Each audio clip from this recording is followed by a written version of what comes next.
Olá, internautas do J+, hoje a coluna também é em vídeo e hoje estou recebendo aqui nos estúdios do J+, o pré-candidato ao governo do estado pelo PSD, Napoleão Bernardes, a quem eu agradeço muito, a participação aqui no nosso estúdio, nessa entrevista. A gente conversou com o Napoleão coisa de 3, 4 meses atrás, remotamente, mas muita coisa aconteceu desde então. Hoje então, a gente vai atualizar as informações, Parece que a disputa está começando a esquentar, Napoleão? Você segue como pré-candidato pelo PSD. Dinei, obrigado pela oportunidade. Bom estar aqui no J+, agora pessoalmente, presencialmente, aqui em Canoinhas. Hoje eu vim numa visita acadêmica, vou palestrar na Universidade do Contestado, aqui em Canoinhas, na área profissional que atuo. Eu sou autor de um livro jurídico, e a gente vai fazer aqui o lançamento da segunda edição desse livro jurídico, já que na vida privada sou professor universitário e estou aqui na caminhada do doutorado, então a gente tem pesquisado no doutorado também essa nova visão pública para a nova gestão pública. Mas em relação à pergunta objetiva, na vida política, eu sigo com o ideal, com vocação para a vida pública, acreditando mesmo no poder transformador da política como um instrumento muito firme, muito forte da população e da sociedade em favor das mudanças da cidade, do estado, do Brasil, para que a gente possa realmente construir do presente para o futuro aquilo que se deseja e almeja. E é por isso que eu tenho toda a convicção de percorrer Santa Catarina, cada um dos municípios, as cidades catarinenses, se apresentando como pré-candidato a governador. Claro que isso depende da decisão do partido lá na frente, do PSD, mas eu tenho percorrido Santa Catarina com esse entusiasmo.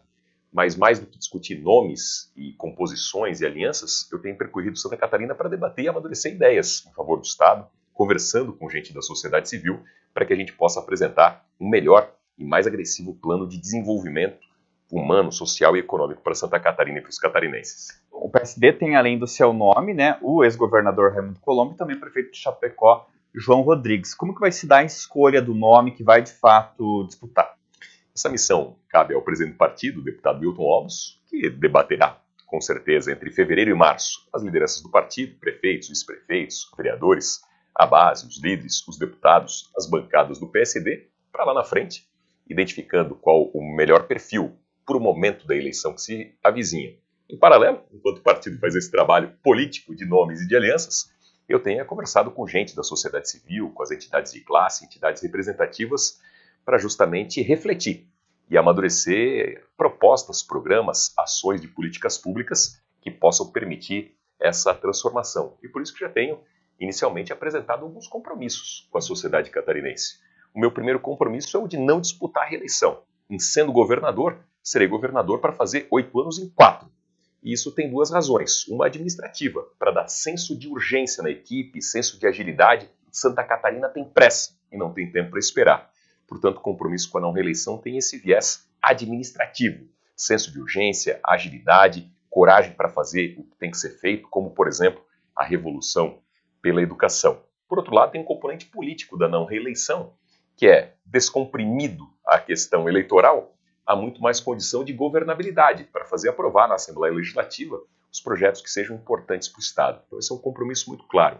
O segundo, isso vem ao encontro inclusive das aspirações aqui do Planalto Norte, o secretariado, o colegiado de governo, a equipe de governo, acima de tudo, para se ter sucesso em qualquer atividade, a gente tem que ter gente boa, gente qualificada, gente preparada, as pessoas certas nos lugares certos. Então a composição do secretariado é dentro de um critério de meritocracia, perfil técnico, um componente que junte as melhores mulheres e os melhores homens, os melhores talentos entre as mulheres e os homens do Estado, em paridade, para que a gente possa governar com acerto e também com compromisso da representação do Estado como um todo. Uma região como o Planalto Norte, por exemplo, não pode não ter um secretário de Estado. Tem que ter representação no colegiado de governo. Um colegiado de governo, um secretariado de Estado, tem que ser um reflexo da sociedade. Então, todas as regiões do Estado, elas têm que estar representadas no Secretariado de Estado. Você acompanha de política há muito tempo, e por muito tempo o Planalto Norte carece dessa representação efetiva num Secretariado de Estado, e num governo meu, esse é um compromisso. E essa minha visão do equilíbrio entre mulheres e homens não é por nenhuma outra razão, não é por modismo, não é por nada. É por busca por eficiência. Eu tenho estudado a governança corporativa no mundo, que é de mais moderno e mais contemporâneo.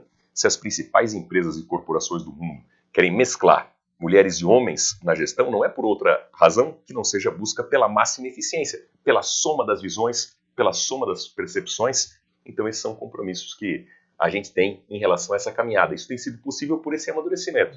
O partido discute nomes e discute alianças, né? E a gente vai discutindo as ideias, as propostas, as amadurecendo com Santa Catarina para fazer esse projeto transformador. Pegar esse gancho que você falou a respeito do Planalto Norte, a gente teve modelos, por exemplo, do falecido governador Luiz Henrique da Silveira, da descentralização, né? A gente tem um modelo agora do Moisés, que foi de criar gabinete para ouvir prefeitos. Agora ele está começando a visitar regiões em lugares estratégicos e anunciando obras, né? O que só está acontecendo agora, né? Frisa-se no 3º ano de mandato. Qual que seria o modelo ideal para privilegiar todas as regiões, considerando a nossa aqui que é tão menosprezada e tanto se queixa, né, de falta de recursos por parte do governo do estado, falta de investimento por parte do governo do estado, Eu acredito na democracia na prática, e isso é muito também do espírito de liderança do governador. Um governo meu é o governador presente, liderando a equipe, com a presença física.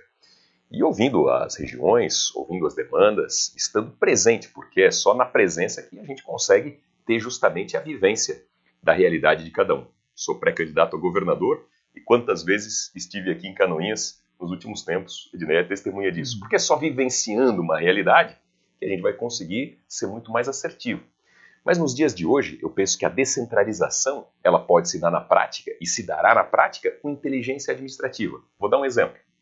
Algo que me deixa assim indignado e entristecido, e não admito num estado como Santa Catarina, e num ano como 2021, é gente doente, sacolejando em estrada esburacada para ter que ir para um centro de referência para fazer um exame, para fazer uma consulta especializada, um procedimento.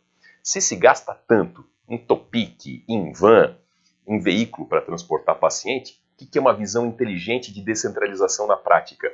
São, por exemplo, unidades móveis de saúde que façam na cidade das pessoas as consultas especializadas, mas acima de tudo os exames especializados e os procedimentos. Hoje as unidades móveis permitem com alta qualidade e excelência de atendimento em qualquer cidade catarinense, ultrassonografia, tomografia, eletrocardiograma, eletroencefalograma, biópsias, inclusive consultas com especialistas. Então, a virada de chave é governar com inteligência, é virar a lógica. Se a gente fizer mais do mesmo, a gente vai ter os mesmos resultados. Não dá para admitir, eu fico indignado em relação a isso, que a gente tenha paciente, como eu disse, sacolejando por aí para poder buscar um exame, né? Tem que esperar todo mundo fazer o exame para sacolejando voltar para casa. E eu tenho um compromisso e pode anotar aí, Ednei. No primeiro ano de governo, ao fim do primeiro ano de governo, com inteligência administrativa, nesse caso aí, por exemplo, dos exames especializados, esses exames vão acontecer nos 295 municípios catarinenses. E não é construindo estrutura, porque construir não atende, um prédio não atende as pessoas. O que atende, né, são os profissionais, é gente, é a condição de atendimento. Então é virar a chave nessa visão estratégica de inteligência administrativa. E o problema dos exames vão ser resolvidos, por exemplo, com as unidades móveis, que vão percorrer Santa Catarina e os 295 municípios catarinenses vão ter perto da sua casa, na sua localidade, na sua cidade, o atendimento especializado com alta qualidade. É um exemplo bem pontual. Napoleão, o ex-governador Raimundo Colombo, ele já demonstrou uma postura bastante anti-Moisés. Está batendo no Moisés mesmo, né? Declaradamente, sem eufemismos. A sua postura vai nessa onda ou a tua ideia é outra, no sentido de se apresentar como uma proposta diferenciada dentro do PSD? Eu penso que o ideal é discutir o presente e construir o futuro. Né? Tem uma relação especial com o governador Raimundo Colombo. Muito do que Santa Catarina colhe de desenvolvimento econômico é fruto do seu legado, da sua visão de desenvolvimento. Mas eu penso que na construção política, na minha caminhada, eu faço a minha construção política não olhando para o lado, né, e não olhando para os adversários. Eu olho para frente, eu olho para o Estado, reconhecendo méritos, até porque todos somos humanos. Todos temos acertos, todos temos as nossas falhas. O governador Moisés teve aí pelo menos 2 anos, né, de não se dizer muito claramente a que se veio. Né, depois houve, após os afastamentos preventivos do impeachment, né, mais ou menos aí uma acordada depois desse cartão amarelo, né, e hoje já percorre mais o Estado. Há notícias de investimentos, de obras e ações, mas depois de 2 anos, né, de uma certa letargia em relação à condução do governo. Mas eu penso que a gente tem que construir a nossa caminhada muito mais apontando né, o que se pretende fazer e o que se pretende construir, do que apontando os eventuais erros e equívocos. Afinal, todos somos humanos e todos somos passíveis de falhas. Mas eu vejo uma coisa curiosa no governo Moisés agora, que aí o senhor tem uma experiência política muito maior que a minha, pode me confirmar ou não essa impressão que eu tenho. A gente está vivendo um momento de crise nacional, aumento de preços, e a gente está vendo um cofre bastante generoso do governo do estado. A gente está falando em aumento de piso para os profissionais de educação, para os outros servidores, para os policiais. A gente está falando também em investimento em regiões. Só Canoinhas deve receber 10 milhões para uma obra de pavimentação, né, de uma abertura de uma nova rua. Foi comprado o Colégio Sagrado Coração de Jesus aqui por 6 milhões de reais, mais algumas coisas que o governo está anunciando para cá, construção de creche e tudo mais. Estou falando só de Canoinhas, mas a gente está vendo isso em todo o estado. Como é que o senhor está vendo essa questão? Eu vejo com uma certa curiosidade. Como é que o senhor vê isso? Justamente em virtude do sofrimento das pessoas, que a carestia nos preços, que o gás está custando, que a gasolina está custando, que a energia elétrica está custando, isso está fazendo com que o Estado embolse mais. Não é que se aumentou o imposto, também é preciso ser justo. A alíquota é a mesma.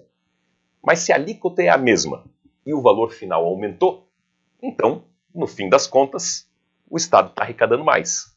E está arrecadando mais também em razão do quê? Das pessoas estarem sofrendo mais para pagar suas contas. Quando a gente está pagando quase R$7 no combustível, tem um ICMS aí de 25%. Não é que o imposto aumentou, a alíquota é a mesma. Por exemplo, a gasolina custava 3,4, era 25% sobre 3,4. Se agora está custando quase 7, são os mesmos 25%, só que com quase 3 ou 4 reais a mais. Agora vai acontecer uma grande distorção. O Brasil todo, os brasileiros todos, serão penalizados por causa da crise hídrica, por causa da falta de água em algumas usinas hidrelétricas. Vai ter uma taxa aí a mais por consumo. Se a conta de luz vai aumentar e a alíquota é a mesma, o Estado vai embolsar mais. Então, no fundo das contas, o Estado está arrecadando muito, mas fruto do sofrimento das pessoas dessa alta dos preços. Por outro lado, a dinâmica da economia catarinense, diversificada como ela cresce na média sempre mais que a nacional. E aí é preciso reconhecer o legado também do governador Raimundo Colombo, que fez um modelo tributário, por exemplo, em relação à indústria têxtil, que fez com que os empregos têxteis ficassem em Santa Catarina, senão iam estar na China. Hoje o agronegócio pujante, que também arrecada muito para o Estado, também é fruto do legado do governador Colombo. Em qual medida? Na medida em que ele abriu mercados que não havia antes internacionais e que continuam então abertos pela obra dele, e hoje esses produtores recebem dólar, né, e o dólar no preço que está. Então faz a dinâmica da economia acontecer. Mas então esse excesso de arrecadação, só para ter uma ideia, em agosto houve um excesso de arrecadação e a arrecadação do Estado chegou a incríveis 3 bilhões e 600 milhões de reais num mês. E qual é o meu ponto de interrogação em relação a isso? É como na casa da gente. Se a gente está tendo uma receita maior, se a gente colocar tudo isso no custeio, chega uma hora que a receita diminui. Só que daí o custeio está igual, a gente tem um problema. Quando a gente recebe um extra, o que é o inteligente fazer na casa da gente? É investir em algo que seja importante. Então, no Estado, o que isso é? O pulo do gato. É investir em uma ação estratégica. Então, estão havendo investimentos pontuais que são importantes, mas qual é o investimento macroestratégico que vai fazer o pulo do gato em relação a Santa Catarina? Essa é a minha interrogação. Esse dinheiro que o governo do Estado está empatando em obra federal, o senhor concorda em colocar dinheiro do Estado em obra federal? Concordo na medida em que haja uma compensação da dívida. É como se eu devesse para você. Então, você tem algo a receber de mim. E te empresto lá na frente um pouquinho, por uma responsabilidade que fosse sua. O que é o lógico? Então, abate, querido, daquilo que eu te devo. Então, essa negociação antes seria prudente que tivesse sido feita. Agora, o investimento tem que acontecer em que medida? As pessoas estão morrendo na 470. A economia de Santa Catarina como um todo está asfixiada por essas obras federais que não andam. Então, na verdade, na prática, o dinheiro é da população. Se está sendo administrado pelo Estado, pela União, pelo município, isso é outros 500. Agora, o dinheiro é fruto do nosso trabalho. Então tem que ir para a população. Então o atendimento é importante. Agora, como inteligência administrativa e como precaução financeira, qual que seria a importância? Fazer a precaução de abater da dívida que o Estado tem, porque senão a gente vai estar pagando 2 vezes. Agora, o que um governador talvez devesse fazer diferente, desde a largada? É liderar o Fórum Parlamentar Catarinense, não olhar para rivalidade política, rixa política, não ter essa política menor. Olhar para frente numa política ampla de Estado e liderar. Uma cruzada em Brasília para cobrar de Brasília aquilo que é justo e proporcional para nós. Fazer essa cobrança de que o que vai, volte na medida proporcional ao Estado. Voltando a falar de política, o senhor aceitaria ser candidato a vice ou só aceita cabeça de chapa? Olha, a gente quando tá treinando, tá em campo treinando, é para ser titular. Eu estou caminhando por Santa Catarina para ser candidato a governador. O João Rodrigues já disse que ele não compensaria deixar a prefeitura de Chapecó para ser candidato a vice, né? Ele só iria para cabeça de chapa. Ali, quando o senhor fala na questão de como vai ser a decisão, ainda não está em aberta essa questão, né? Então, a corrida está livre. Eu tenho procurado correr o Estado e estar preparado para essa missão.